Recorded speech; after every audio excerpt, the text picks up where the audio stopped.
Mais nous devons aussi faire de ce que la vie de Dieu devienne pour nous un mode de vie.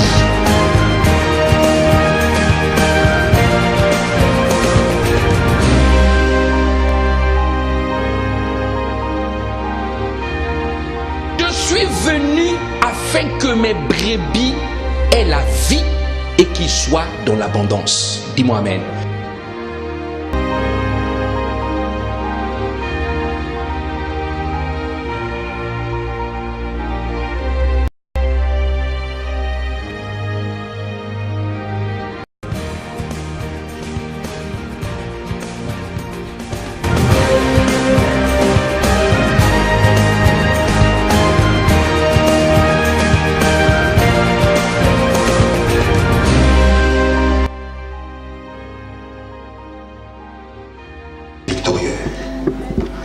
Parce qu'il est victorieux pour l'éternité.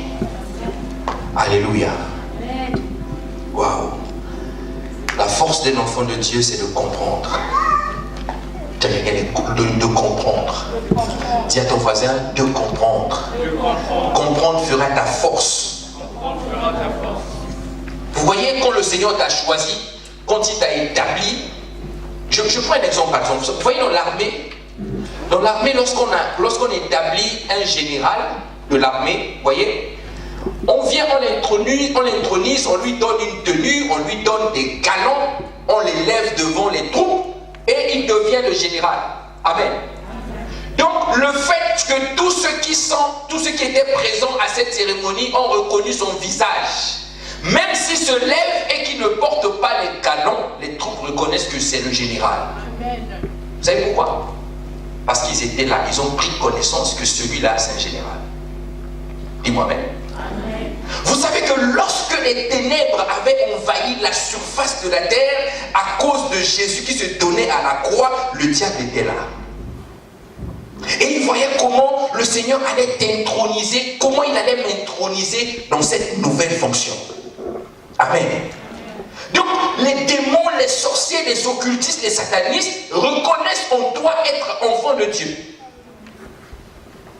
Dis-moi même. Amen. Mais le point c'est que, est-ce que toi-même, est-ce que moi-même, je prends conscience que je suis un enfant de Dieu? Alléluia. Est-ce que, si nous comprenons ça, nous allons arrêter les délivrances. Nous allons arrêter les prophéties. Tout le monde devient prophète. Dis-moi amen. Amen. Comprends juste qui tu es en Christ. C'est tout, ça suffit. Tu vas dormir en paix, tu vas te réveiller en paix. Les projets qu'il a préparés pour toi vont s'accomplir seuls. Amen. Amen. C'est ça un enfant de Dieu. Quelqu'un a sa Bible ce matin?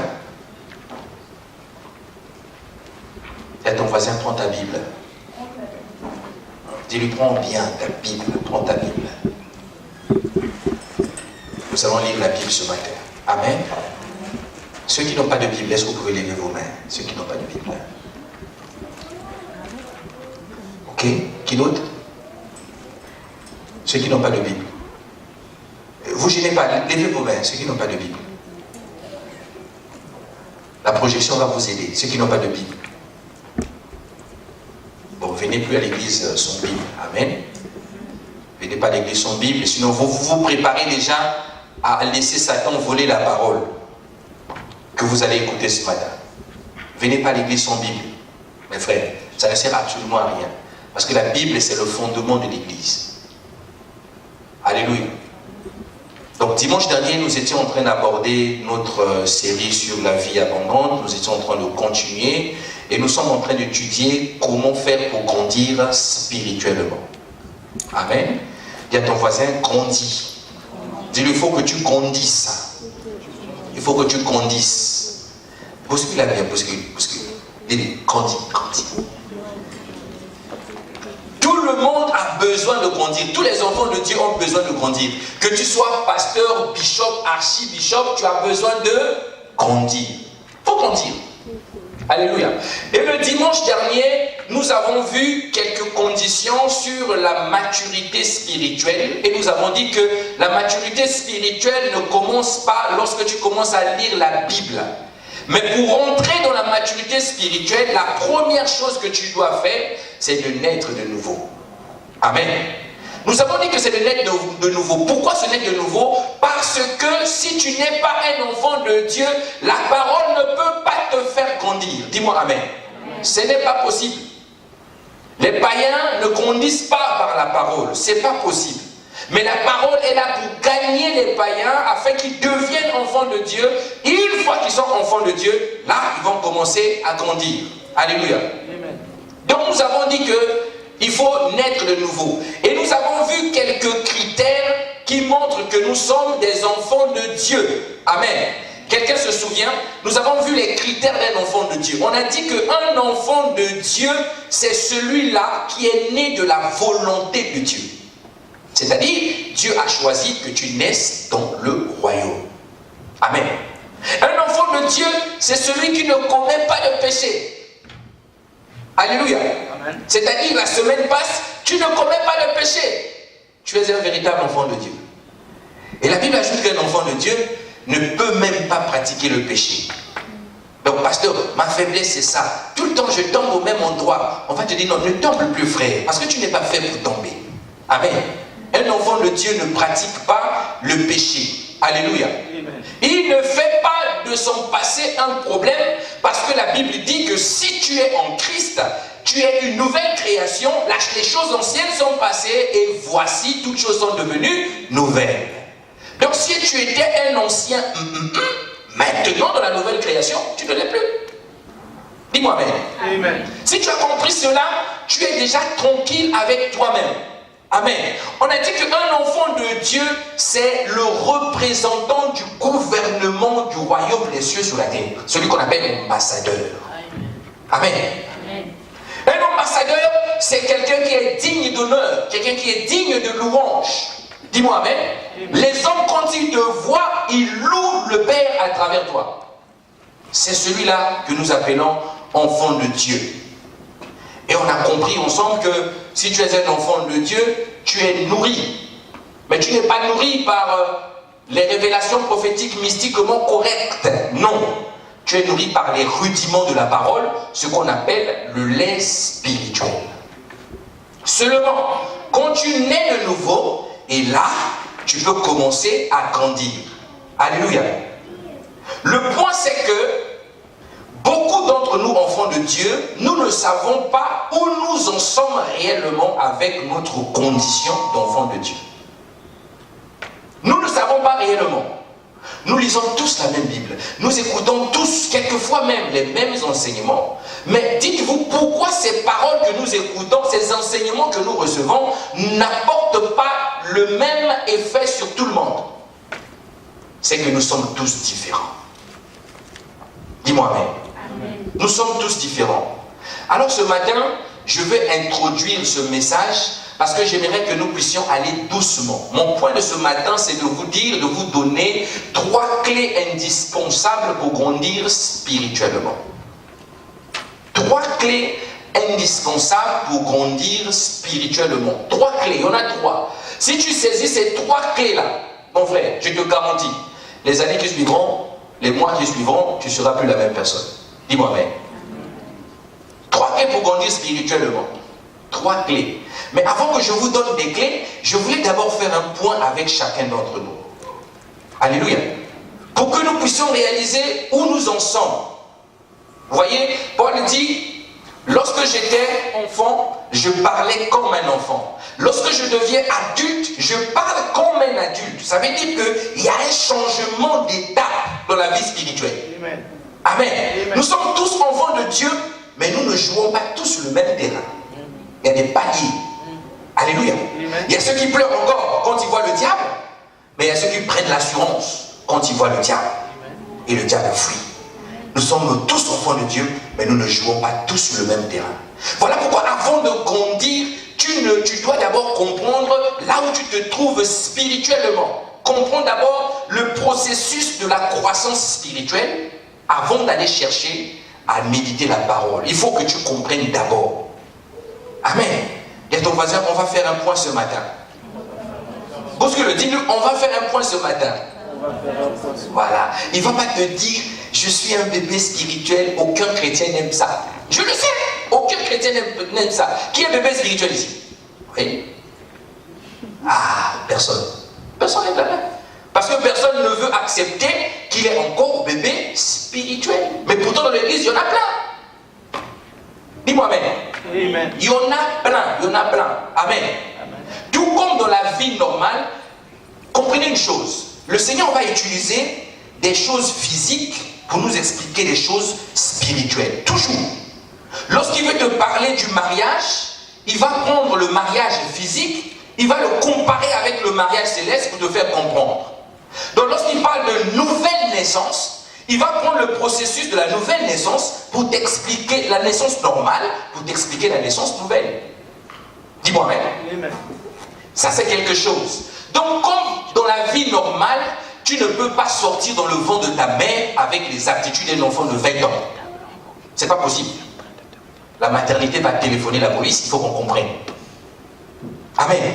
Dès que tu sors dans le ventre de ta mère, tu ne peux pas avoir la barbe, la moustache des pères. Il y a un problème. Soit c'est un gène qui a déconné, il y a un problème. Amen. Le jour où une maman, une femme enceinte accouche et qu'elle voit son bébé sortir du ventre, au lieu de pousser le premier cri qui annonce que le Seigneur a commencé à compter les heures, l'enfant te dit bonjour maman. Ce jour-là, tu vas fermer les jambes et sortir de la maternité. Je parle à quelqu'un ce matin. Il y a des processus que la vie respecte parce qu'il y a des lois de Dieu sur la terre que personne ne peut se passer de ces lois.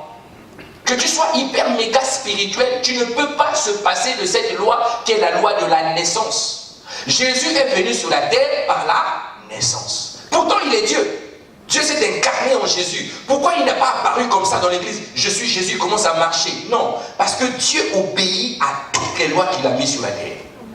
Amen. Il s'est choisi une vierge, il est rentré, il est sorti comme un enfant. Dans le corps d'un petit enfant. Il est sorti. Voilà. Mais ceux qui avaient la révélation ont compris que celui qui venait de naître là, ce n'est pas un enfant. C'était un roi qui venait de naître. Amen. Alléluia. Donc un enfant de Dieu, lorsqu'il naît, il naît déjà enfant de Dieu. Amen. Est-ce que je parle à quelqu'un ce matin? Donc dans la vie normale, tu es d'abord un bébé, un nourrisson. Amen. Tu es un bébé, un nourrisson. Quand tu finis d'être un bébé, un nourrisson, tu commences un peu à manger des petits pots, tu deviens ce qu'on appelle un enfant. Tu finis le stade d'enfant, tu rentres dans l'adolescence et on peut t'appeler, oui, toi tu t'apprêtes à devenir un adulte, n'est-ce pas? Amen. Vous allez voir que les ados n'ont pas le même comportement que ceux qui ont 5 ans. Différent. Parce qu'ils ont changé de stade de la vie. Alléluia.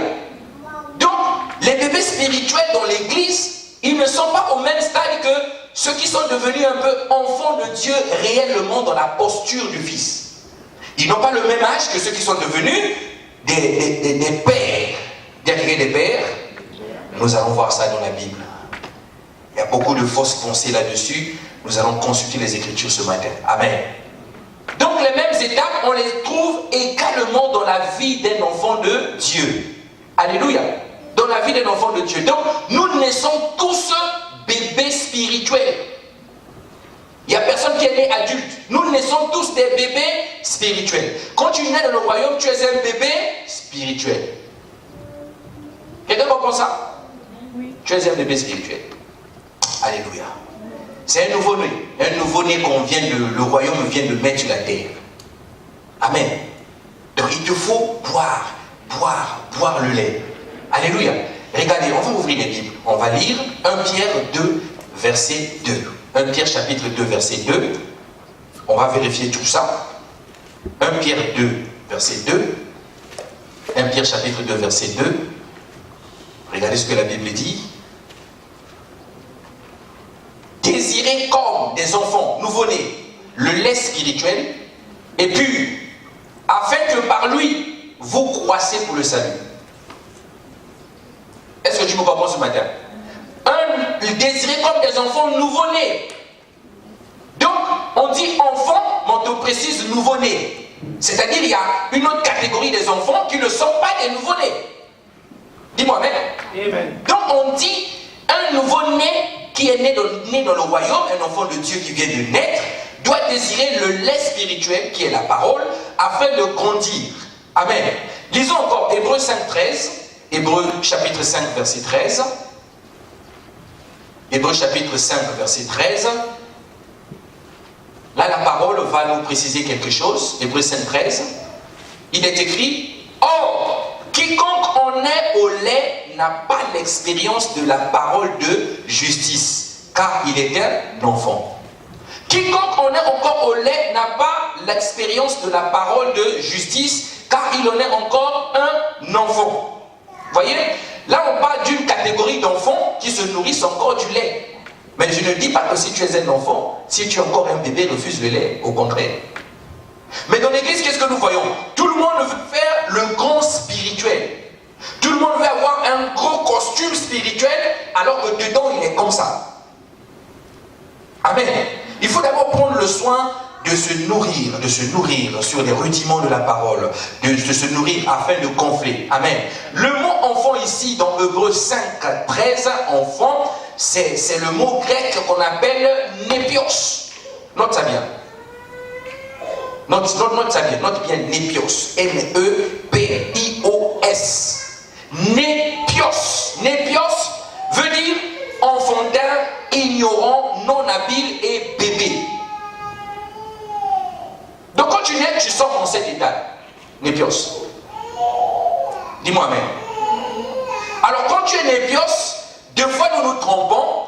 Nous nous trompons pourquoi? Parce qu'on croit que nous sommes déjà capables de faire beaucoup de choses. La différence entre un enfant de 5 ans et un bébé, c'est que les parents prennent beaucoup plus soin du bébé que l'enfant de 5 ans. L'enfant de 5 ans, qu'est-ce qu'on fait? On commence à l'envoyer vers... on commence à lui apprendre comment aller aux toilettes, on commence à lui apprendre comment faire des choses seul, comment devenir vraiment autonome, comment s'habiller seul, on commence à lui apprendre des choses. Mais or, un bébé, le père fait tout. C'est-à-dire le père fait tout. Voilà pourquoi, lorsque tu nais de nouveau, tu connais la conversion, tu vas remarquer une chose. Tu n'as pas besoin de prier beaucoup. Quand tu pries peu, Dieu exauce. Et voilà quelqu'un. Quand tu nais de nouveau, c'est ce qui se passe exactement. Dieu t'exauce facilement. Et il te donne le zèle. Tu remarques que les nouveaux convertis, ils sont zélés. Zélés dans la parole. Pasteur, la parole, aujourd'hui la prédication n'a pas duré. Il faut qu'on fasse 2 heures. Il est zélé. Zélé dans la parole. Ça, c'est la nouvelle naissance. C'est Dieu qui est en train de travailler en toi. Amen. Et il connaît la véritable conversion.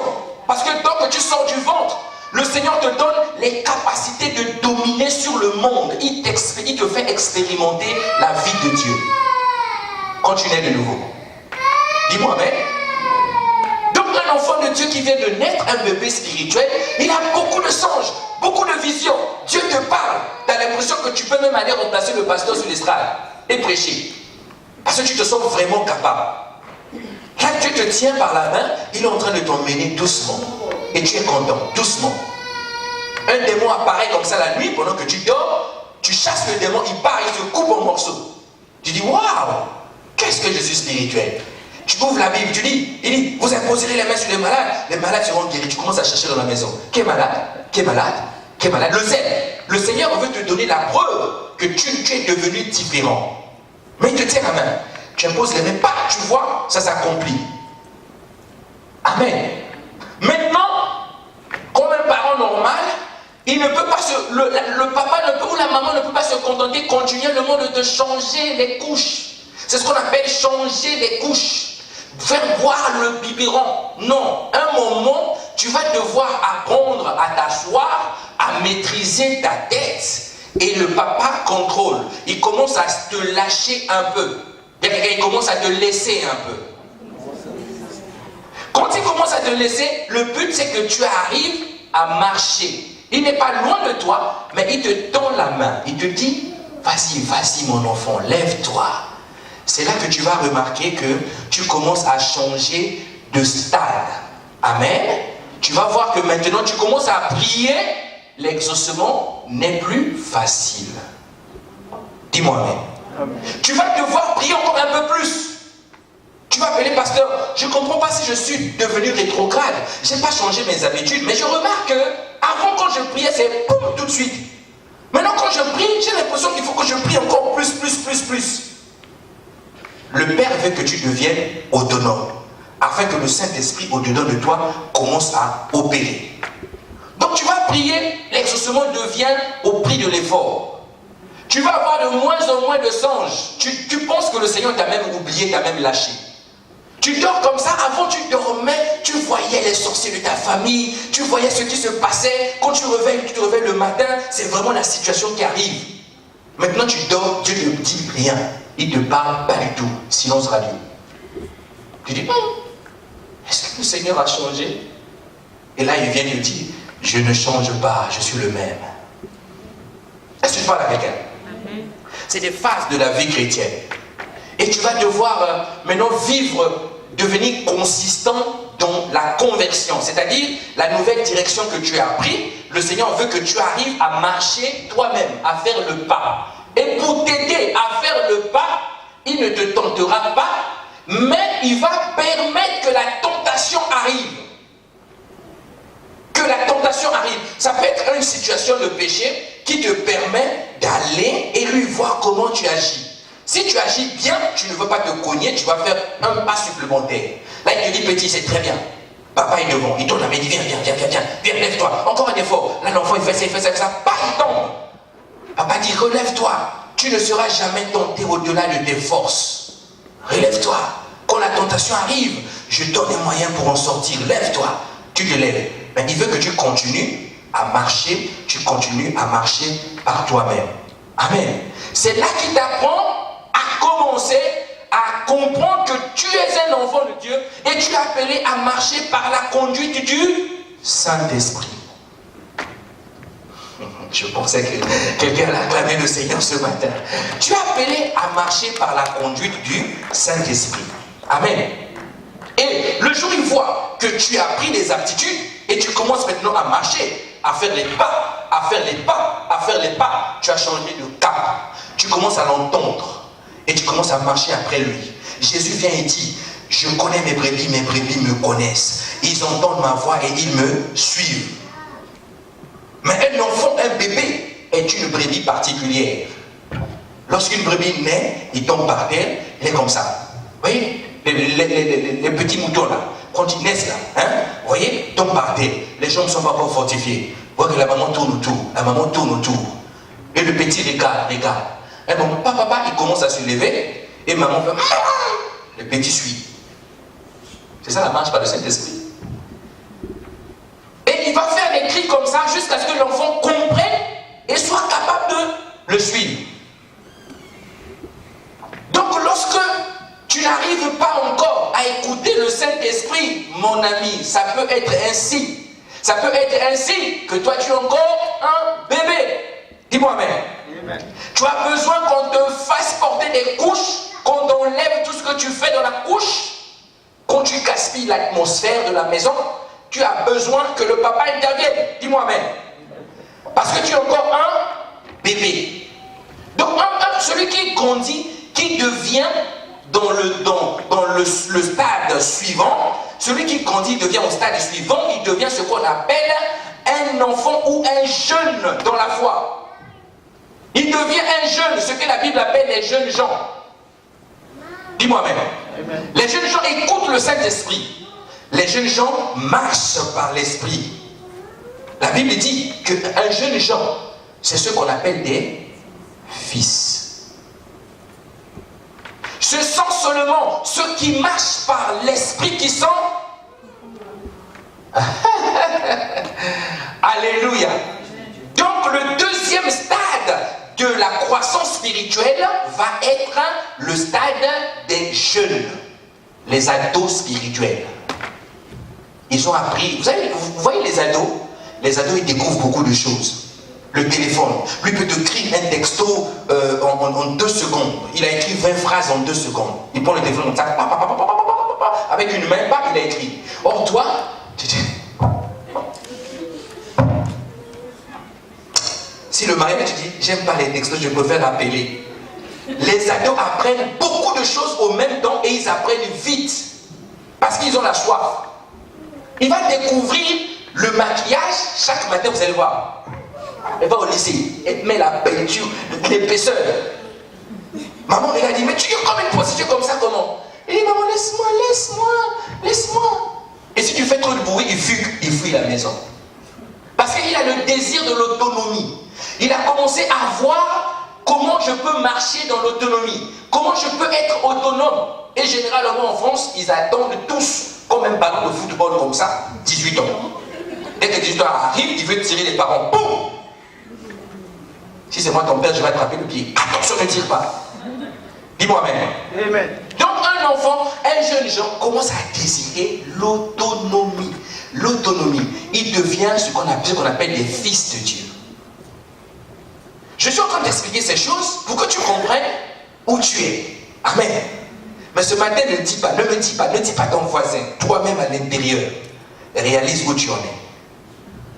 Si ça fait 50 ans, tu as écouté le Saint-Esprit une fois, et que depuis 50 ans, tu ne l'écoutes plus. Tu dis, pasteur, mais le Saint-Esprit est où? Il parle pas. Comment faire pour l'entendre? Mon ami, couche culotte. Tu as besoin de papa. Couche culotte. Amen. Tu es comme Samuel. Samuel. Oui? Isaïe, tu m'as appelé? Non, petit, tu n'as pas compris. Lui repart. Il a déjà grandi dans le sacerdoce. Il a entendu. Samuel. Il vient encore vers Isaïe. Oui, tu m'as appelé. On n'est que deux ici.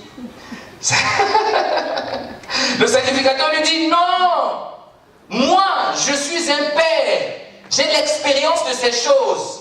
Lorsque tu vas repartir là-bas, en fait, moi, je suis plus avancé spirituellement. Mais je connais, j'ai l'expérience avec lui.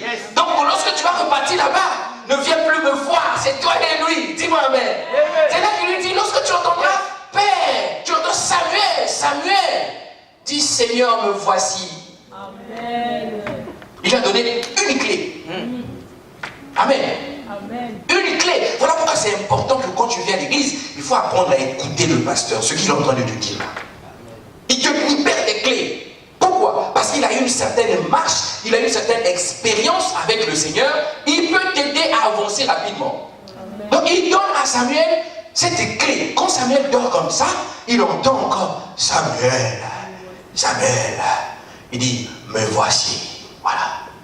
Et le Seigneur lui annonce quelque chose de grand. Il annonce à Samuel que toi, tu vas succéder au sacrificateur qui est là. Est-ce que vous comprenez ça? Il dit toute sa maison là, je ne suis pas content avec tout ce qu'ils font. Mais toi, tu vas les succéder. Mais dis-lui que toi, aujourd'hui, c'est fini pour toi. Une charge. Quelqu'un qui est dans le ministère. C'est comme un frère. Je ne parle pas d'un frère bébé, hein, un frère qui a grandi. Dis-moi amen. Il vient me voir et me dit, pasteur, j'ai dormi, Dieu m'a dit, à compter d'aujourd'hui, toi et la MCA, c'est fini. Parce que ta femme, tes enfants, vous faites des choses qui ne plaisent pas à Dieu. C'est ce que Dieu m'a dit de te dire. Dis-moi amen. Aujourd'hui, les pasteurs d'aujourd'hui, il va fermer le fond contre le frère. Tu sais le prix que je paye? Mais si ça vient de Dieu, le pasteur sera disqualifié. S'il ne veut pas lâcher l'église, vous allez voir que le Seigneur va permettre une occasion de chute réelle. Amen. Et Christ, il tombe. Tout le peuple dit, ah, pasteur, comment tu as pu faire une chose pareille? Oui, on avait parlé à Samuel. C'est lui qui doit prendre la relève. Amen. Donc il était fils, mais lui, le problème qu'il avait, à voir, entendre, il n'avait pas vraiment l'expérience. Mais quand il a commencé à marcher, alors que dès qu'il est né, hein, sa mère l'a conduit dans le temple. On l'a déposé. Quand on a fini de lui donner les lettres, on l'a ramené au temple. Donc c'est un enfant qui dormait au temple, qui se réveillait au temple. Amen. C'est comme si toi et moi, tu te maries toi-même, tu as un enfant toi-même avec ton mari. Moi je te dis que cet enfant-là, hein, il faut le ramener à la MCA ici. Et moi j'habite à la MCA. Donc ton bébé, tu viens me le donner. Et moi je lui apprends la parole. Chaque matin, la parole. Et quand il commence à marcher à quatre pattes, il est avec moi. Vous voyez la fidélité de Anne? Ça, c'est ce qu'on appelle la fidélité.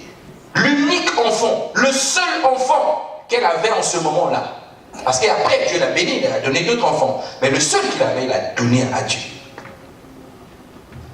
Donc la clé ici, c'est de comprendre, c'est que le bébé qui quitte le stade de bébé et rentre maintenant dans le stade d'un enfant et il devient un jeune gens, très motivé. Alléluia.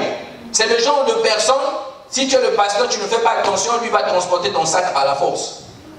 Il est tellement zélé, il veut aider toute la terre.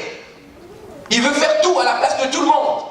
Même la prédication, si tu lui donnes le micro, il va exhorter toute l'église. Et quand il va commencer à parler en langue, il va trembler et transpirer. Il va transpirer. Mais quand vous allez voir, celui qui a quitté le stade d'enfant, de fils, lorsqu'il va parler en langue, vous avez l'impression qu'il maîtrise le Saint-Esprit, mais on ne maîtrise pas le Saint-Esprit. Mais il a l'expérience avec le Saint-Esprit. Il va parler en langue, il va dire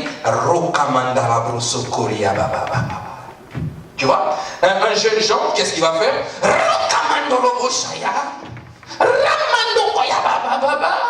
Tu vois, Jean, est-ce que tu comprends? Tu as les aptitudes, tu as la capacité, tu as l'autorité nécessaire, mais tu commences à vouloir l'exercer au fait. Maintenant, lorsque tu vas changer de cap, parlons, reste un peu sur les jeunes gens. Reste un peu sur les jeunes gens. C'est ceux qui marchent et qui sont conduits par le Saint-Esprit. Lisons un peu Galates chapitre 4, verset 6. Galates 4, 6. Galates chapitre 4, verset 6. Galates 4, 6. Qu'est-ce qu'il est écrit? Galates 4, 6. Et parce que vous êtes fils, le mot ici c'est huios. Parce que vous êtes fils, Dieu a envoyé dans vos cœurs l'esprit de son fils, lequel crie Abba, Père. Le fils entend la voix du Saint-Esprit. D'accord? Il entend la voix du Saint-Esprit. Romains 8, 14. Romains 8, 14. Romains chapitre 8, verset 14. Romains 8, 14. Regardez ce que la Bible dit. Romains 8, 14. Regardez ce que la Bible dit. Car tous ceux qui sont conduits par l'Esprit de Dieu sont... Tous ceux qui sont conduits par l'Esprit de Dieu sont... Fils de Dieu. Donc les bébés, c'est des enfants de Dieu. Pourquoi?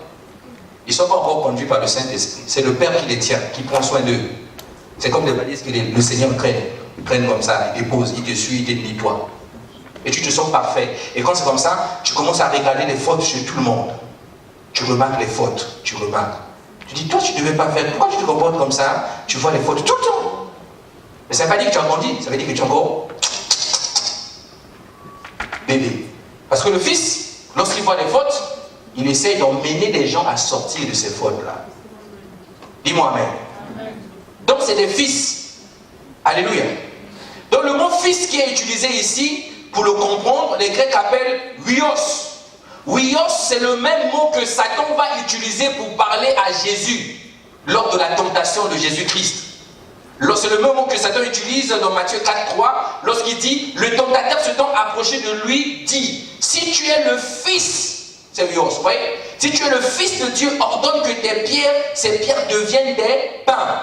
Si tu es le fils, il n'a pas dit à Jésus, si tu es enfant de Dieu. Mais la Bible nous parle aussi de Jésus, pas seulement en tant que fils, la Bible parle de Jésus comme étant enfant. Il est écrit que l'enfant Jésus croissait en stature. L'enfant Jésus croissait en stature. Lorsqu'il finit, il passe par les eaux du baptême, par la main de Jean-Baptiste. Jésus, le Seigneur lui donne, le Saint-Esprit descend sur lui, il est revêtu de Saint-Esprit. Alors, il arrive dans le désert, il devient un fils de Dieu. Satan vient le voir et dit, oh, mais je reconnais que tu es le fils. Maintenant, si tu es le fils, fais-moi un miracle. Est-ce que vous comprenez? Le fils, c'est quelqu'un qui a le miracle à sa portée. Parce qu'il a pris le soin de comprendre ce que le Père a fait de lui. Ce que le Père a fait qu'il devienne. Alléluia. Lorsqu'il a fini de grandir en stature, il est venu devant Jean. Lorsqu'il vient devant Jean, regardez une clé. Lorsqu'il vient devant Jean-Baptiste, il ne crie pas « Je suis Jésus ». Mais Jean-Baptiste le voit. Il dit « Voici l'agneau de Dieu qui ôte le péché du monde. » Il dit, je ne suis pas digne de délier la croix de tes souliers. Il a reconnu lui-même Jésus. Donc le fils, c'est quelqu'un que le pasteur va identifier. Quand tu deviens fils, le pasteur va t'identifier. Tu ne viens pas dire, pasteur, j'ai tel CV. Moi, je lis beaucoup la parole. Parce que tu vois, moi, je peux faire ça, je peux faire. Non, le fils est identifiable. son attitude, son caractère, sa manière, on l'identifie. Dis-moi amen. Identifiable.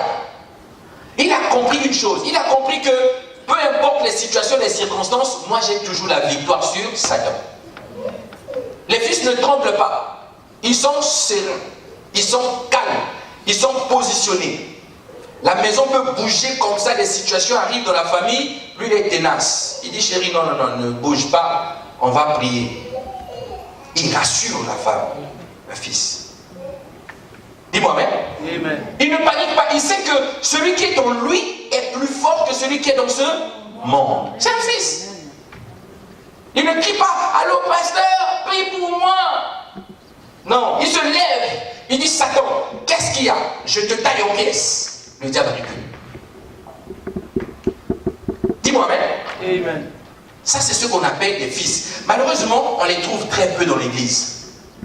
Très peu, ils sont très peu. Mais tu vois, pasteur, j'ai besoin de délivrance. J'ai besoin de ça. Impose-moi la main.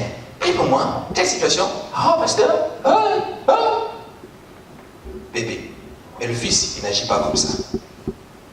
Il dit, pasteur, est-ce que tu as des besoins de prière? Dis-moi, mais lui demande au pasteur, pasteur, est-ce que tu as des besoins de prière? Le pasteur dit, oui. C'est toi qui prie pour ma vie de prière parce que c'est compliqué. Chaque matin, lui se réveille. Je déclare maintenant, l'esprit qui embête le pasteur, lâche prise au nom de Jésus. Pendant que toi, tu veux que le pasteur prie pour toi, lui, il est en train de prier pour ton pasteur. Acclame le Seigneur. Oh, tu n'as pas compris. Alléluia. Pasteur, prie pour moi.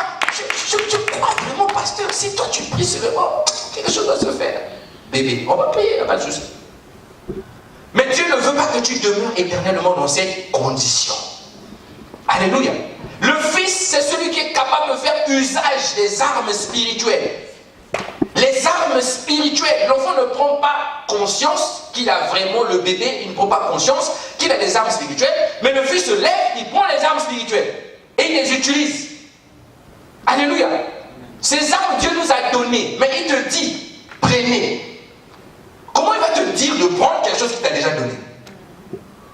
C'est qu'il y en a qui ont ça, mais qui ne peuvent pas encore les prendre, qui sont assis, ils regardent, ils pleurent seulement. Ça t'en colle dans la maison, ils pleurent.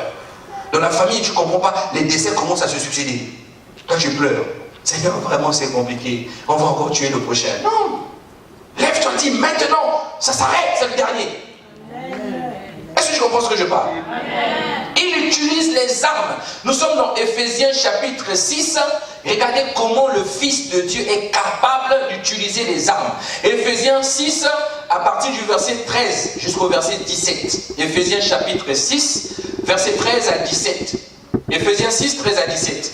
La Bible dit, c'est pourquoi prenez toutes les armes de Dieu afin de pouvoir résister dans les mauvais jours. Donc le Fils, il prend les armes pour faire quoi? Pour résister. Résister. Amen. Satan va t'envoyer la tentation, la séduction. Vous savez, il y a la séduction dans l'église, vous savez ça? La séduction, c'est-à-dire les sœurs qui ont pris la décision de venir à l'église pour faire tomber les frères. Tissage vert, premier jour, tissage rouge, deuxième jour, tissage jaune, troisième jour, tissage marron, quatrième jour, après il change de tirer. Il met même, je ne sais pas moi, les brillants à lèvres sur le nez, tellement l'onction est dépassée, il veut séduire toute l'église. Vous savez, elle met le vernis, elle met le rouge à lèvres comme ça, non, elle oublie qu'il faut s'arrêter là, tellement elle a envie de mettre sa traverse là. Elle a oublié de suyer par le fond des dents, et elle vient aussi. On ne comprend pas. Aujourd'hui, il est vert. Demain, elle est rouge. Après demain, kaki. Après demain, il devient noir. Après, il dit, ah, si on continue comme ça, changement de cap. Black opale, fan opale, des tons de terre. Il rentre chez Tati, il sort tous les fonds de terre. Il prend les fonds de terre à 1,50 €. Il les récupère. Parce qu'il a envie de séduire toute la terre. Il admire même les ados. L'ado a porté un pantalon serré. Il dit, je crois que ce truc-là, c'est un peu à la mode. Hein. 45 ans, il va prendre un pantalon serré. Il vient avec ça à l'église. Comme un ado. Il y a aussi des frères comme ça, vous savez, séducteurs. L'âge avance, mais tu le vois comme ça, tu dis, oh, mais comment toi, ton âge comme ça, tu t'habilles comme ça, hein? 45 ans, 50 ans, tu vois, il met la ceinture ici, chaîne, la chaîne, il met la chaîne, pantalon serré, tu les poches sont comme ça, slim, avec les chaussettes s'arrêtent ici. sans chaussettes. Le pantalon, tu vois, ça serre là, ça doit serrer aussi en bas. Il achète un pantalon normal comme ça, il va le tailler pour que ça devienne comme ça, diminuer. À la mode. Quand il marche, les souliers sont sans chaussettes. Et il devient comme un musulman, les pantalons tombent comme ça, il faut lever le pantalon en question. Et il dit au tailleur, coupe. Le tailleur coupe le pantalon, s'arrête ici. Il serre. Donc il va acheter. Dieu lui a fait la grâce d'acheter une tenue normale. Lui, il dématérialise la tenue, il croit la tenue conforme au monde. Et il vient avec à l'église. Maintenant, nos jeunes sœurs qui sont à la fac sont troublées. Ah, il est seul.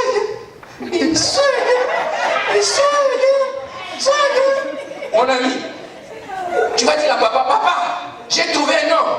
Ton père te dit, il a quel âge? 50 ans. Oh, il est plus grand que moi. C'est quoi ça? Papa, tu l'as pas encore vu, il est seul.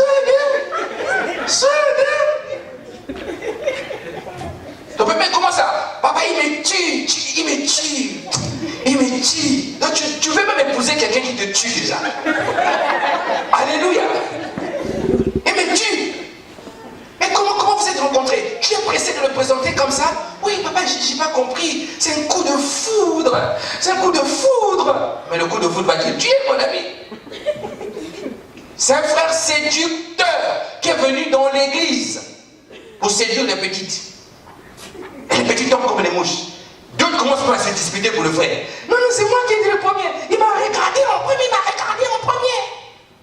Calme-toi. Frère, nous allons prier pour toi. Tu dispenses le troupeau, on priera pour toi. Dis-moi même. Donc quand tu sais que tu viens à l'église, ne te dis pas que ça fait papa. Porte, habille-toi décemment. Amen. Sois décent. Parce que tu viens devant Dieu. Des trucs serrés, rafistolés, là, il faut laisser ça.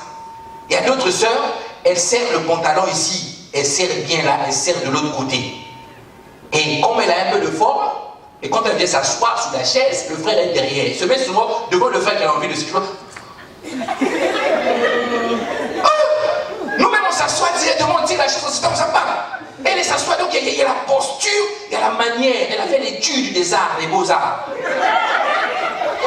Elle a serré le pantalon pour séduire le frère qui est derrière. Et le frère est derrière comme ça. Gloire à l'agneau. Le frère dit, ouvre maintenant les yeux, Oh, commence à déclarer les yeux ouverts. Le frère ouvre les yeux comme ça, il a ça.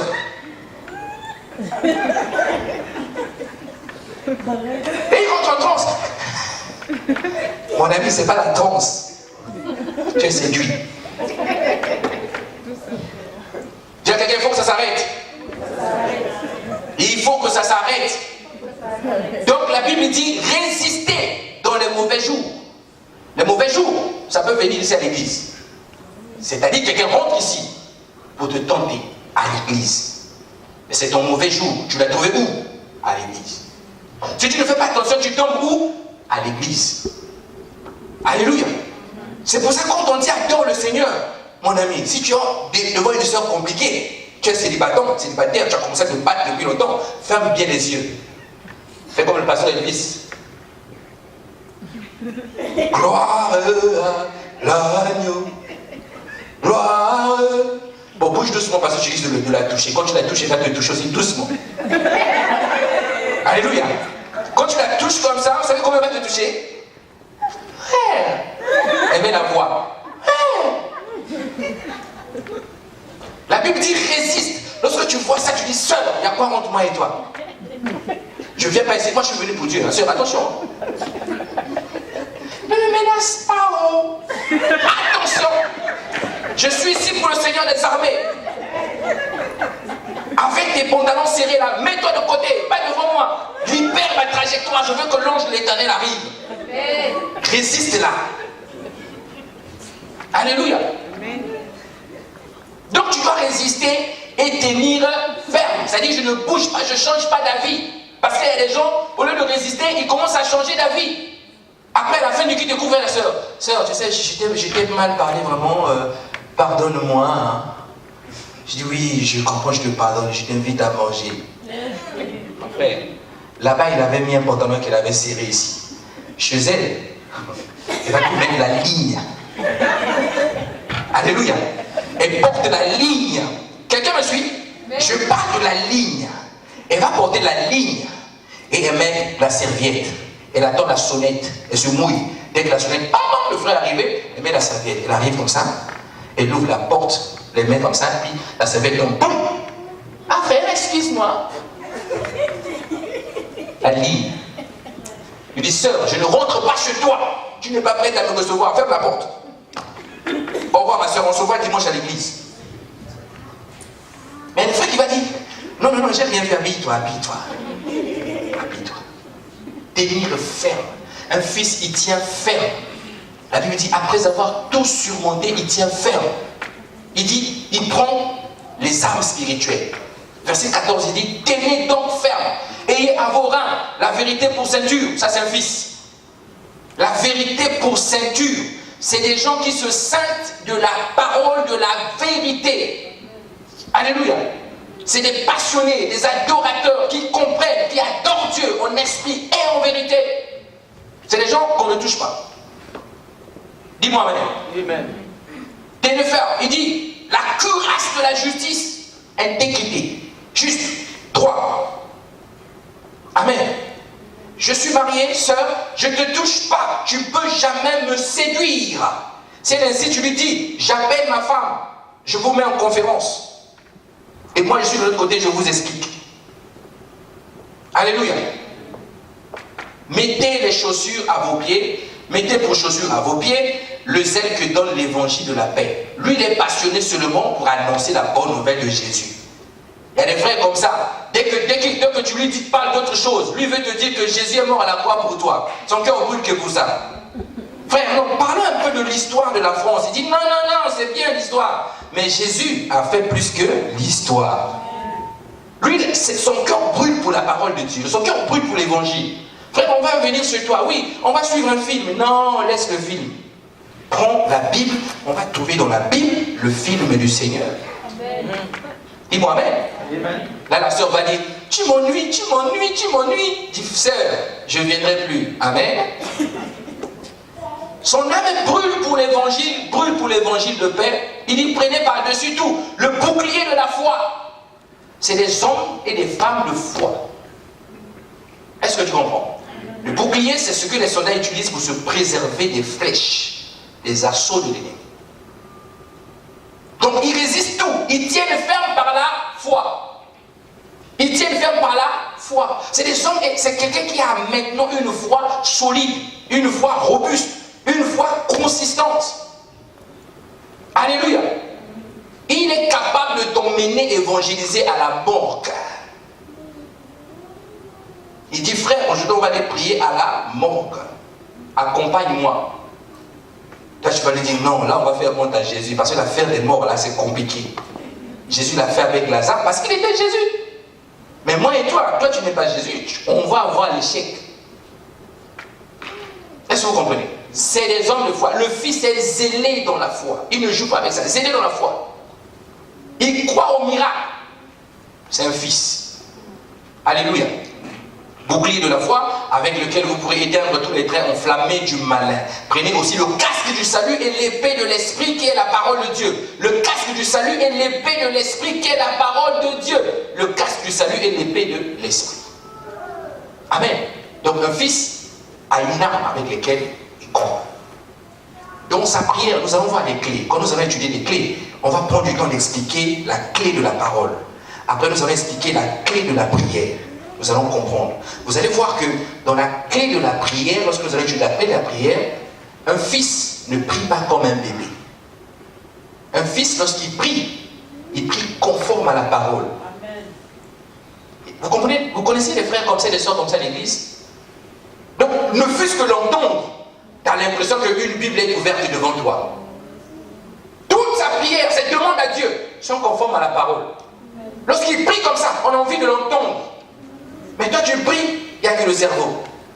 Seigneur, tu es excellent, merveilleux. Tu vois, si tu viens dans notre église, regarde-moi, tu vois, regarde-moi et fais un peu quelque chose pour moi. Tendre Père, le mot qu'il avait retenu. Donc une prière hors piste, hors nom, hors parole. Et on va comprendre la clé de la prière que Dieu n'exauce pas toutes les prières. Il dit, vous priez, mais vous n'obtenez pas, parce que vous priez mal. Ça parle. Le Fils, quand il prie, oh, il est excellent.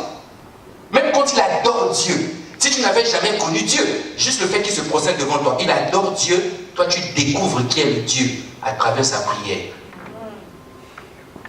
Voilà pourquoi moi, quand j'adore Dieu, viens te mettre à côté de moi, ça peut t'aider. Dis-moi Amen. Ça peut t'aider. Quand tu viens les mercredis, lors de la séance d'adoration, trouve un frère qui est un fils, ou une soeur qui est vraiment une fille du Seigneur, digne de ce nom. Mets-toi à côté.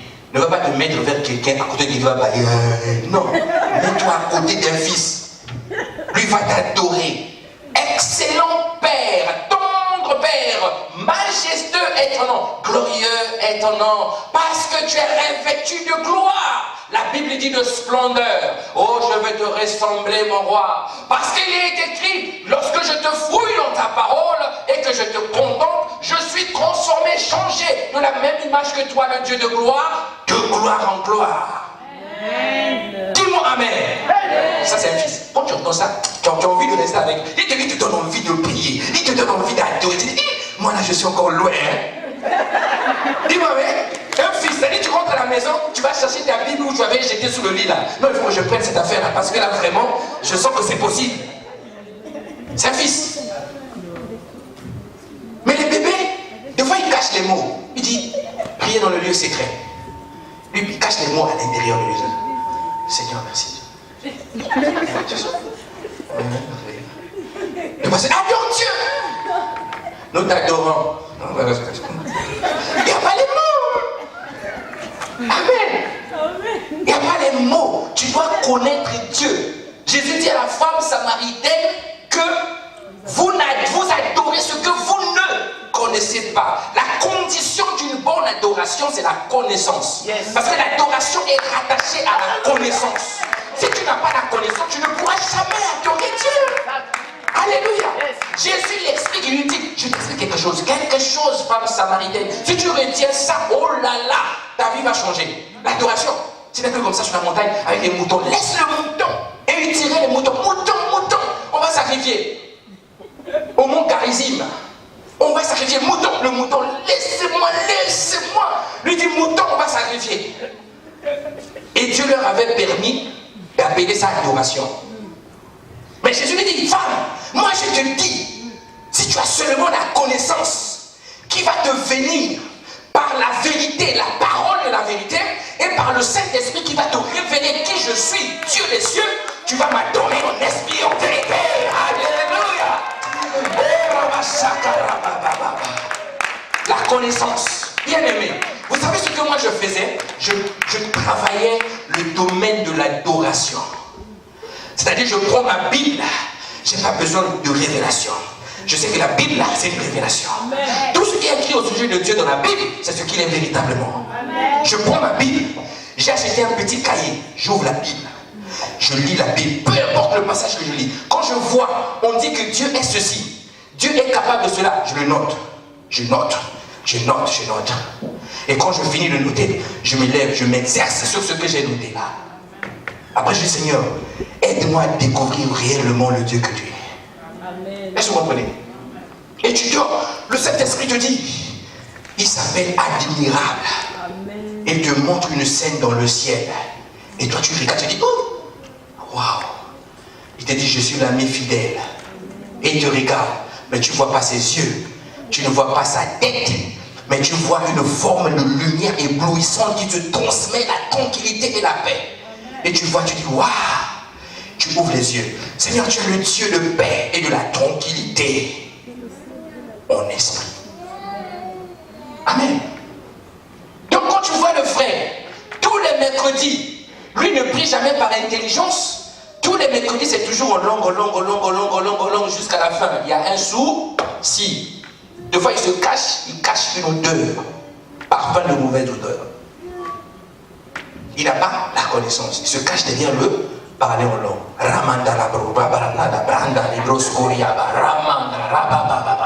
Les mots sont finis. Il n'arrive plus comment ce mot à tromper. On dit adore Dieu. Après il dit, je sens sa présence, j'ai senti l'onction. Il n'y a eu pas d'onction. Parce qu'avant que le roi n'arrive, il a besoin qu'on l'adore. Personne ne vient dans la présence du roi sans plutôt adorer le roi, sans plutôt s'incliner devant le roi. Amen. Et quand tu prends l'adoration, ça veut aussi dire s'incliner.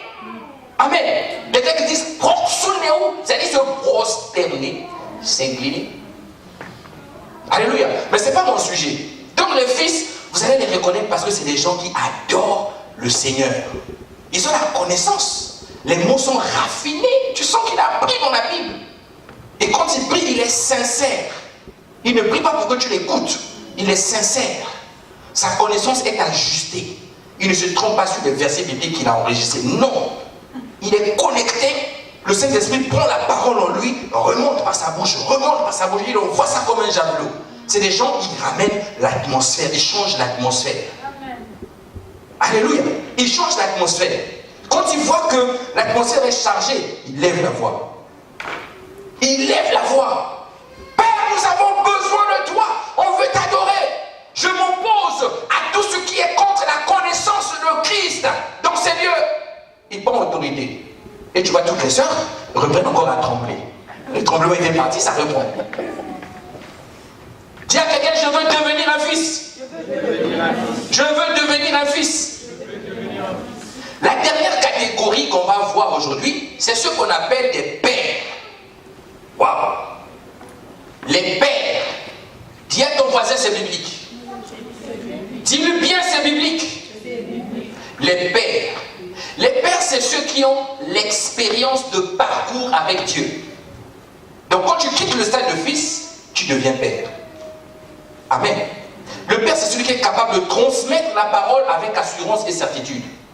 Vous allez voir, quelqu'un de normal, avant de partir, passer par la consécration, c'est quelqu'un qui a développé un certain zèle dans le Seigneur. Il est capable de conduire beaucoup de frères. Là, il est encore frère, il n'est pas encore consacré. Mais quand tu as affaire à lui, tu as l'impression que c'est un pasteur. Il t'explique des choses, tu dis, waouh, comment lui comprend ça? C'est un fils. Mais dès qu'on le prend, on lui impose les mains, pas. On fait sortir maintenant tout ce qui est dans lui, là, comme à la MCA, le potentiel, pas, ça sort là. Lui là, il commence à conduire maintenant. Et quand il commence à conduire le peuple, il se reproduit. Vous allez voir, tous ceux qui sont avec lui commencent à prier comme lui. Commence à parler comme lui. Ce n'est pas l'idolâtrie, c'est une loi spirituelle, c'est la reproduction. Yes. Alléluia. Amen. Moi, j'ai grandi dans une maison, j'ai travaillé sous une autre onction, mais le père qui est venu me consacrer, c'est pour moi un père adoptif. Donc, lorsque je prie dans ma manière de prier, on ne le reconnaissait pas. Mais depuis le jour où il m'a imposé ses mains, deux fois je commence à prier, j'ai l'impression de l'entendre dans ma bouche quand je prie. Au fait, il y a de lui qui commence à passer par mes mots. Est-ce que vous comprenez ça? Quand il ne donnez pas vos têtes à n'importe qui. Si le gars est penché, maintenant toi, quand tu imposes les mains, tu deviens penché sautant.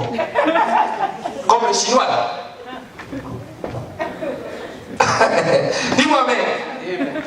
Donc les pères, on impose les mains, tu rentres, tu deviens un père. Donc ne sois pas pressé. Tu vas à une conférence, tu ne connais même pas le prophète qui est en train de prêcher. Il dit, tout ce qui est pour les venir, on va vous imposer les mains. Ah, ma soeur, toi tu cours. Oui, la bénédiction est là aujourd'hui. Bénédiction est là. Tu viens, tu mets la tête comme ça. Gamo style. Dis-moi amen. Amen. Donc les pères, ce sont ceux qui ont connu le Créateur. Ceux qui ont connu le Créateur. Ceux qui enseignent la parole engendrent des enfants spirituels. Ils connaissent le Créateur. Ils savent que Dieu est le Créateur de tout. Tu ne peux pas l'impressionner par les dons spirituels. Pendant que tu fais les miracles en imposant les mains, lui lève les mains et dit, Père, Seigneur, je te rends gloire de ce que tu es celui qui donne les dons spirituels. Il n'est jamais impressionné. Mais quand il est encore fils ou un enfant, tu dis, le gars est fort, hein? Le Père sera tranquille dans sa posture. Il rend grâce à Dieu. Il voit quelqu'un qui est malade, qui est venu à l'église vraiment paralytique sur fauteuil roulant. Il voit que le pasteur descend, impose les mains, la personne se relève, commence à marcher. Il commence à louer Dieu pour la victoire. Je te loue pour la victoire. Il n'est pas impressionné. C'est un père. Amen. Donc il enseigne la parole et il engendre des enfants spirituels dans la foi. C'est possible que quand tu grandis, tu dois être capable de te reproduire. Dis-moi amen. Lorsque tu épouses un homme ou une femme, les parents attendent quoi? Le bébé. Donc quand tu grandis, on attend que tu sois productif, tu te reproduises. Donc un père a la capacité de se reproduire. Mais dans la vie de maintenant, on voit les jeunes qui se reproduisent. La reproduction n'est pas donnée pour les jeunes, c'est pour les pères. Amen. Il faut avoir la maturité dans la vie pour aller commencer à chercher à faire un bébé. Donc n'épousez jamais des garçons, épousez des fils. Parce que eux, ils sont prêts à devenir pères. N'épousez pas les garçons. Quand tu vois le frère tout le temps, attends, je vais appeler ma maman. Maman, tu es où maman? Tu me manques beaucoup maman. Toi tu veux épouser là comme ça. Tu vas devenir ta maman. Parce que tu as épousé un enfant. Est-ce que tu comprends? On épouse un fils, celui qui est capable de devenir un père. Et on lui donne un bébé, il sera un bon père. Mais aujourd'hui, beaucoup épousent des garçons. Beaucoup épousent des garçons. Je l'ai trouvé beau, il a des beaux yeux. Tablette de chocolat, pectoraux. On a mis ça, ça emmène nulle part. Les tablettes de chocolat là. Hein, trop de chocolat dans le ventre, ça va lui créer l'obésité. Je parle de quelqu'un ce matin. Amen. Donc il faut épouser un fils. Un fils a le caractère de Christ. Alléluia. Le caractère de Christ. Vous allez voir mes fils dans la foi. Je crois que vos yeux ont commencé déjà à les distinguer un tout petit peu. Vous allez les voir. Alléluia. Nous sommes dans 1 Timothée 1,18. 1 Timothée 1,18. Ça va être mon dernier point. 1 Timothée 1,18. La Bible dit, donc je disais, ils engendrent les fils spirituels. C'est Paul qui parle. Il dit, le commandement que je t'adresse, Timothée, mon enfant, selon les prophéties faites précédemment à ton sujet, c'est que d'après elles, tu combattes le bon combat. Il dit, Timothée, qui? Mon enfant. Il n'a pas dit Timothée, mon frère. Est-ce que vous comprenez? Distingue la personne qui est en face de toi, tu vas gagner du temps. Si tu crois que ton pasteur c'est ton frère, tu n'avanceras pas avec lui. Tu avanceras seul. Parce que lorsque tu vas commencer à l'écouter, tu vas l'écouter comme un collaborateur. Lorsque tu vas déposer des choses, toi tu es capable de remettre ça en question. Or, ça vient de Dieu. Et tu ne grandis pas. Dis-moi amen. Les pères, ça existe vraiment dans le ministère. Prenons encore 2 Timothée 1, verset 2. 2 Timothée 1, verset 2. Il est écrit, c'est Paul qui parle à Timothée. Il dit, 2 Timothée 1, verset 2. À Timothée, mon enfant bien-aimé. À Timothée qui? Mon enfant bien-aimé. Alléluia. Regardez, 1 Corinthiens 4, 17. Je veux vous montrer quelque chose dans la Bible et nous allons comprendre une mauvaise pensée qui est traversée dans l'église. Je vais vous faire comprendre. 1 Corinthiens 4, 17. Il est écrit. Pour cela, 1 Corinthiens 4, 17. Pour cela, je vous ai envoyé Timothée qui est mon enfant. L'apôtre Paul. Je vous ai envoyé qui? Timothée. Qui est qui? Mon enfant. Il n'a pas dit mon frère. Il n'a pas dit ma soeur. Il a dit mon enfant. Pourquoi il a dit mon enfant? Il ne dit pas mon frère. Parce qu'un père, ce n'est pas ton frère.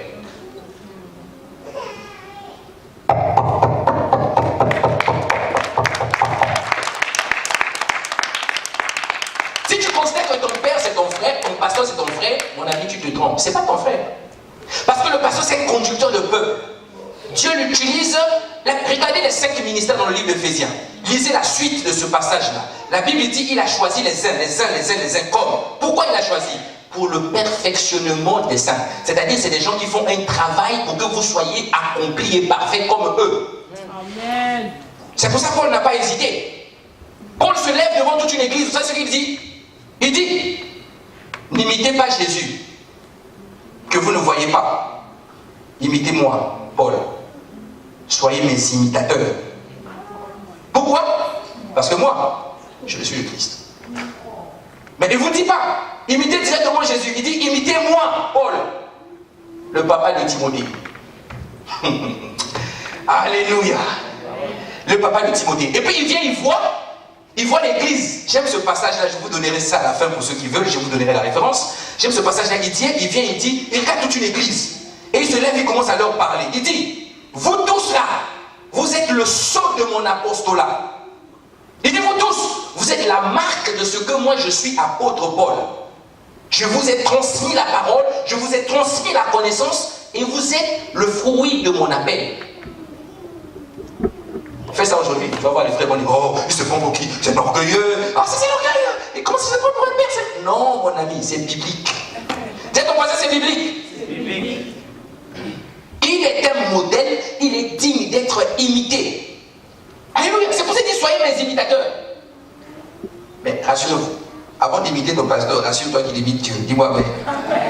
Ça aussi c'est important. Si tu vois qu'il est impudique, ne l'imite pas. Fouille l'église, parce que sinon ce gars, il va te transmettre l'impudicité. Alléluia. Donc avant d'imiter ton pasteur, rassure-toi que lui, là vraiment, il craint Dieu. Dis-moi, mais lui ne peut pas te dire que je crains Dieu, mais toi va interroger Dieu. Dis-lui, Dieu, parle-moi un peu du pasteur Elvis, comment il est dans le secret là-bas avec maman Daniel à la maison. Et lui il va te montrer, si je suis un boxeur, tu vas me voir comme ça, avec les cons, autour de ta maman Daniel. Et là tu fuis, il ne faut pas m'imiter. Alléluia. Donc ça c'est ce qu'on appelle des pères. Il a l'assise de la parole. Tout ce qu'il dit, il illustre par la parole. Regardez ce que Pierre dit, Jean dit plutôt, dans son épître. 1 Jean 2, 14. 1 Jean 2, 14. 1 Jean chapitre 2, verset 14. Il est écrit, je vous ai écrit père, parce que vous avez connu celui qui est dès le commencement. Est-ce que vous comprenez ça? Le Père a réalisé le Dieu du commencement. Vous savez, le commencement, c'est quoi? C'est la Genèse. Il a réalisé comment les choses sont faites, comment le Père a travaillé. C'est quoi la nouvelle création? Il a appris, le Saint-Esprit a enseigné certaines clés. Il connaît ce Dieu-là du commencement. Personne ne peut maîtriser Dieu, mais un Père a appris comment Dieu est susceptible de procéder. Vous savez pourquoi Jésus a fait des miracles? Il a voulu rassurer les apôtres. Il voulait démontrer qu'il venait du ciel, rassurer les apôtres. Dis-moi amen. Amen. Alléluia. Alléluia. Donc, essayons un peu de parler maintenant de quelque chose pour que vous compreniez avec cette histoire de père dans l'église. Amen. Amen. Les pères dans l'église. Il y a une fausse idée qui est rentrée dans l'église. Parce que beaucoup de chrétiens aujourd'hui se prennent pour les très spirituels. Ils lisent la Bible. Ils ne comprennent pas que la Bible là, c'est une parole qui a été inspirée par Dieu, mais au travers des hommes. Louis II, c'est un homme. Darby, c'est un homme. Osterval, c'est un homme. Tous ceux qui ont fait des traditions là, des traductions là, d'accord? Ils ont traduit ça selon ce que l'inspiration que Dieu leur avait donnée. Regardez ce que la Bible dit. C'est pour ça que quand tu lis la Bible, il ne faut pas la lire comme ça. Je vais introduire, parce qu'on va commencer bientôt la semaine prochaine, la clé de la parole. Je voulais que vous compreniez la clé de la parole.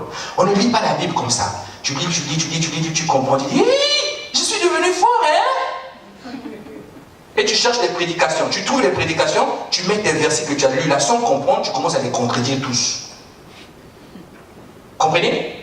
La Bible doit être lue dans ce qu'on appelle le contexte biblique. Dis à ton voisin, le contexte biblique. Le contexte biblique.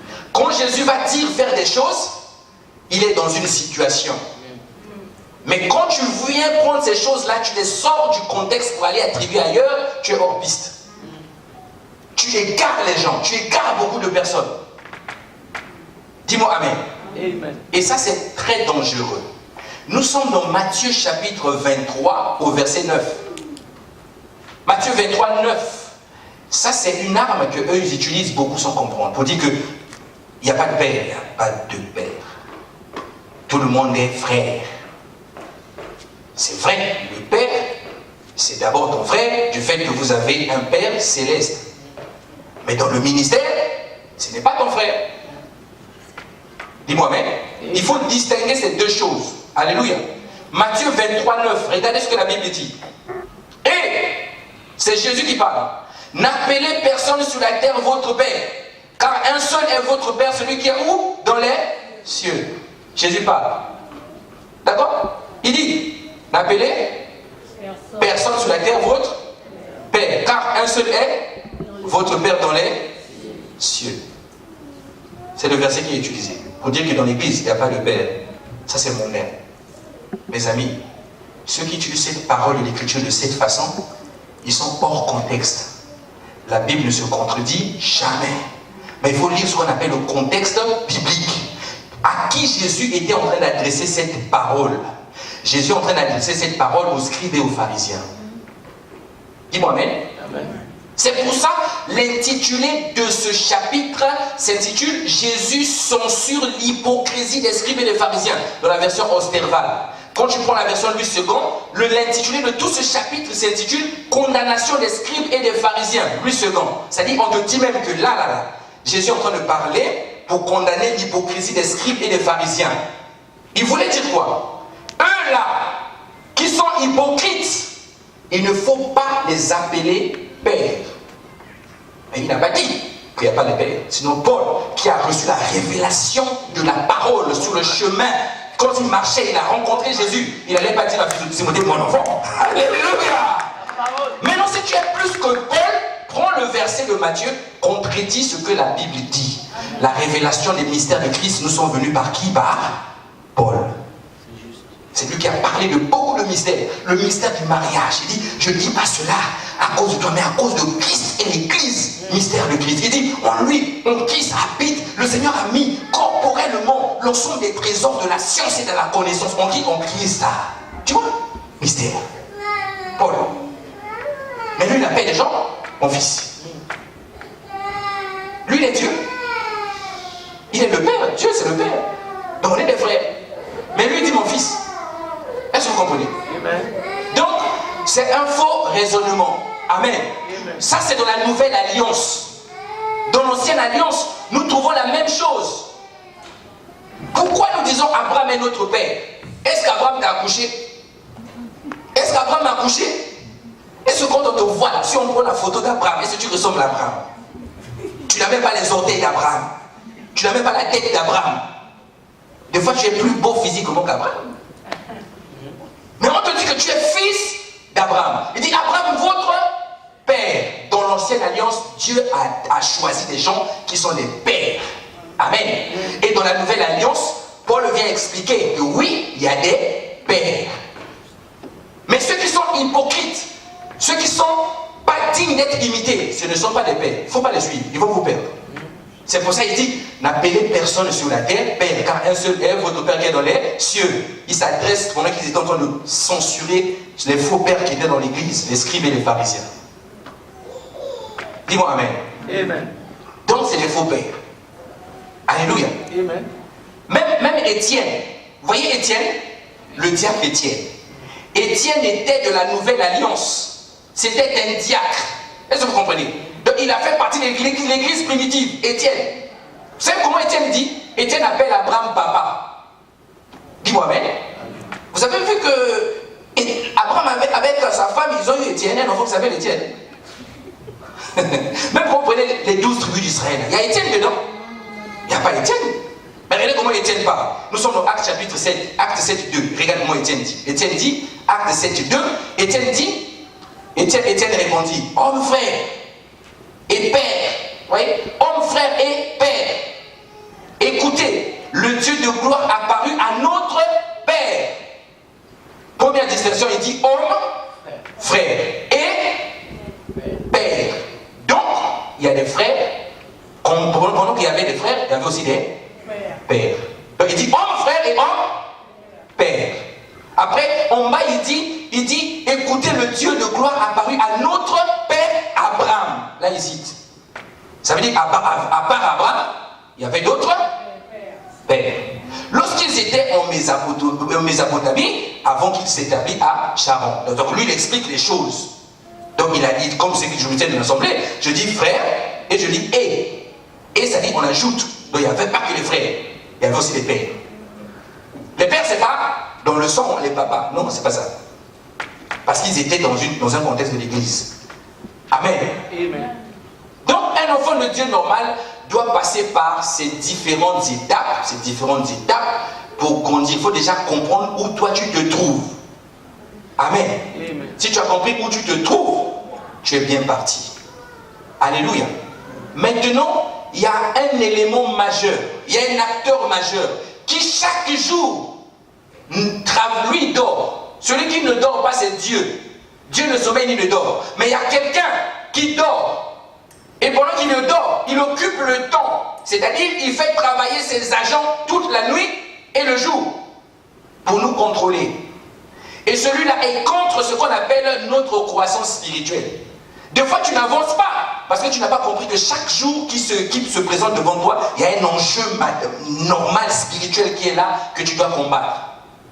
Beaucoup ne grandissent pas, ce n'est pas parce qu'ils ne lisent pas la parole. Beaucoup ne grandissent pas, ce n'est pas parce qu'ils ne sont pas enfants de Dieu. Beaucoup sont enfants de Dieu, ils ont connu la conversion. Mais ils lisent la Bible, ils sont stoppés. Tu as l'impression que au lieu de grandir, tu deviens encore plus court au fur que le temps passe. Chaque fois que tu fais les mauvais choix, tu deviens plus court, ratatini. Amen. Et donc, qu'est-ce que Satan fait? Il fait deux choses. Chaque jour qui passe, il nous présente deux situations. C'est les mêmes qui vont, qui viennent. Si tu arrives à combattre ces situations, tu vas grandir rapidement. Chaque jour, ça se présente. Dis-moi Amen. La première situation, c'est ce qu'on appelle l'intimidation. L'intimidation. Satan va venir dans ta vie, il va t'intimider. Est-ce que tu comprends? Il va t'intimider. Vous savez, les démons, quand ils viennent, quand tu fais un rêve, tu rêves un démon. Tu vois ce qu'il fait? Je suis le démon.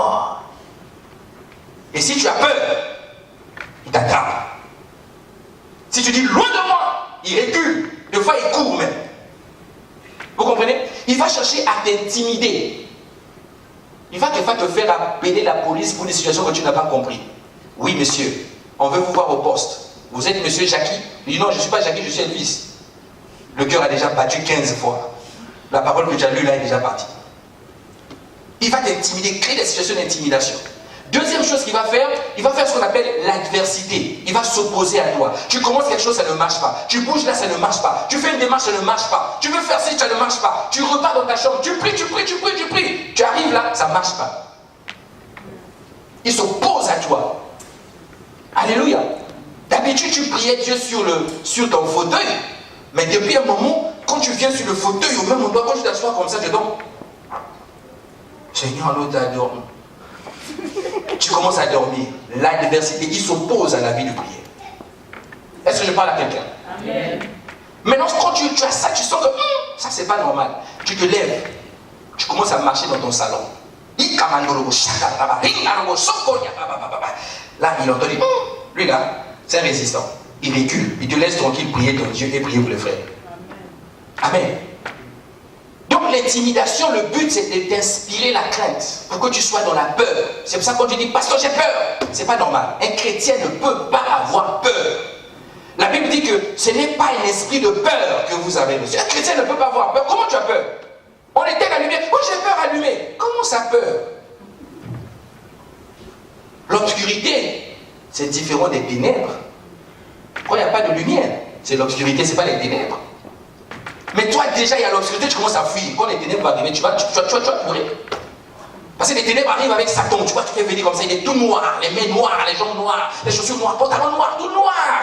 Et ils sortent les paroles noires. Et ça, c'est l'obscurité. Le prince de l'obscurité. Tu es dans la lumière, il rentre dans ta maison comme ça la nuit, tout devient noir autour. Les ténèbres. Voyez? Donc, le but, c'est que tu aies peur.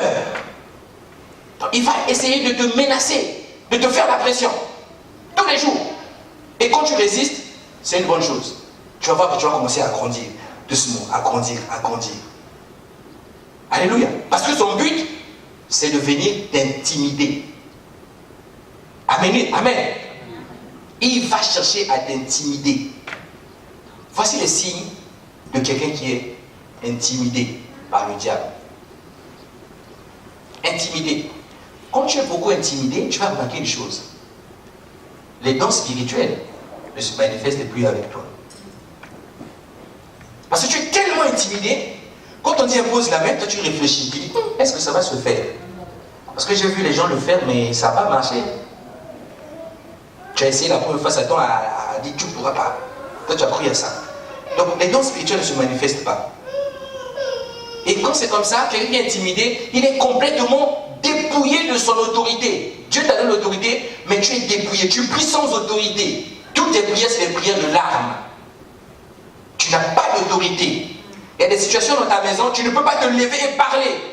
Mais toi, tu peux faire dormir et pleurer et lire les courriers. Mon ami en France, les courriers arrivent. Les courriers arrivent, même ceux des publicités. Tu les vois le matin là passer là. Il lève les autres. Monsieur, non, mais là-bas. Publicité. Les courriers arrivent. Alléluia. Parlons maintenant de l'adversité. D'accord? De l'adversité. Donc 1 Pierre 5,8, la Bible dit, soyez sobres, veillez. Votre adversaire, le diable, rôde comme un lion rugissant, cherchant qui il dévorera. L'adversité. Donc lui vient, il tourne autour de toi. Satan ne t'attaque pas. Satan ne peut pas venir attaquer un enfant de Dieu.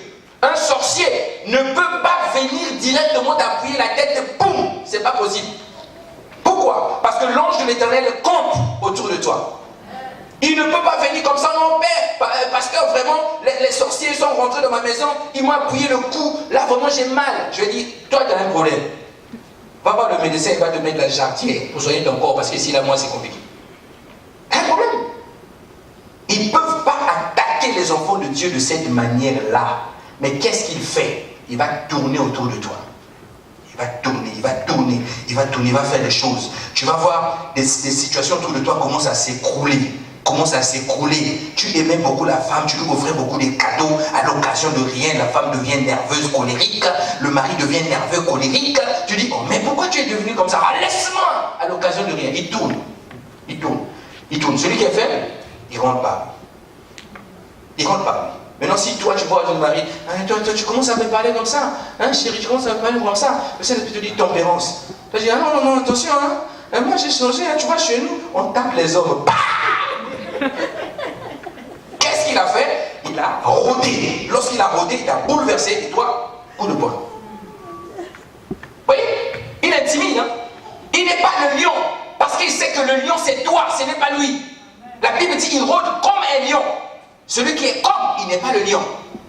Mais or, la Bible dit, les ennemis, les enfants de Dieu prennent la fuite. Tandis que eux, les enfants de Dieu, ils prennent l'assurance du jeune lion. Oui, ça dit, tu es le lion. Et lui fait le lion, mais toi, tu as peur de lui. Dis à quelqu'un, c'est fini. C'est fini. Il ne faut pas avoir peur. Il ne faut pas avoir peur. Il faut te lever, même la nuit. Si tu as peur de prier dans le noir chez toi, mets la lumière. Prie dans la lumière. Amen.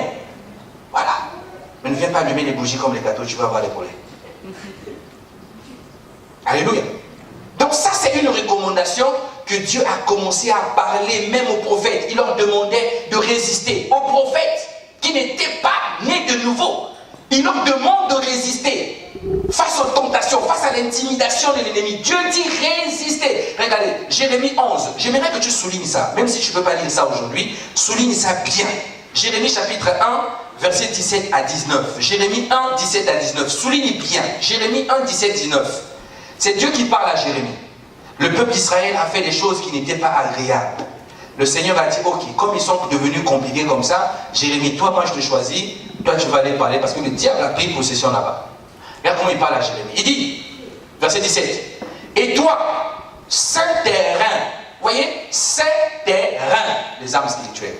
Saint terrain, lève-toi et dis-leur tout ce que je t'ordonnerai. Saint terrain. Amen. Ayez à vos reins la ceinture de la vérité. Saint terrain, et va, dis tout ce que je vais te dire. Ne tremble pas en leur présence, ne tremble pas. Ils vont t'intimider, te menacer, mais toi ne tremble pas. Amen. Il dit, de peur que je ne te fasse trembler devant eux. Donc, ce qui fait que quand un enfant de Dieu se met à trembler quand l'ennemi l'intimide, qu'est-ce que Dieu fait? Il te laisse tomber. Dis à ton voisin, je ne tremblerai plus. Il dit, ne tremble pas de peur que moi je te fasse trembler. Ça dit quand ça te fait, tu attends, tu dis, oh petit, arrête. Si toi tu trembles, Dieu te fera tomber devant Satan. Et il va avoir la victoire sur toi. Alléluia. Il dit, voici, je t'établis en ce jour sur tout le pays comme une ville forte, une colonne de fer et un mur d'airain comme les rois de Juda contre les chefs, contre ses sacrificateurs et contre le peuple du pays. Je t'établis. Donc l'enfant de Dieu est établi. Tu ne peux pas te laisser avoir par des intimidations. Tu es établi. Amen.